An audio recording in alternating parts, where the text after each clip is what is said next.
Top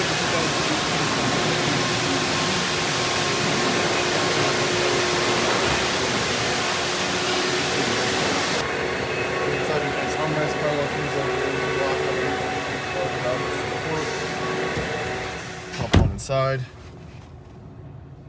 Left side, you got air vents, traction control, lane keep assist, your heads-up display, audio, radio, Bluetooth controls, your automatic headlights, adaptive cruise control functions, paddle shifters.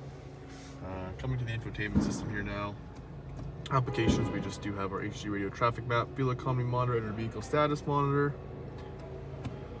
Entertainment, audio sources, we have FM, AM, Sirius XM, AHA, Pandora, Stitcher, Bluetooth, and a couple of USB inputs. Navigation, you have full nav here available there for you upon purchase, which is super handy to have. Into our settings here now, got your heads-up display, active driving display settings, display settings here, system brightness, contrast, safety features like your distance recognition support system, blind spot monitoring, lane keep assist, speed limit warning, sound settings like your bass, treble, fade, balance, your Bose center point audio pilot. Clock here, got your adjust time, GPS sync, time format, time zone select, daylight savings time, vehicle settings like your rain sensing wipers, door lock, turn signals, and lighting. Device settings like your Bluetooth, your system settings in here as well. Two air vents, hazard lights, you got your heated seats and heated steering wheel. Dual zone climate control functions, got your front and rear defrost, got your fan controls, CD player down there, sport mode switch. Let's go to backup camera.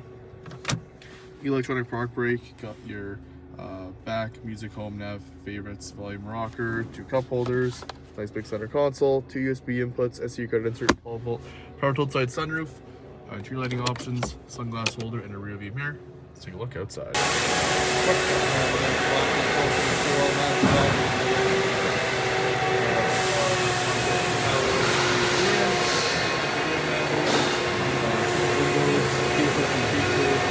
A little bit of spoiler there.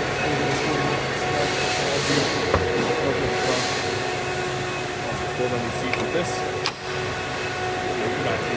Back into the nice armrest power windows. As long as he does pull down, I just didn't pull it big hard enough back grip like that. That's just pull down forward. And as well, you do have a nice armrest, two cup holders.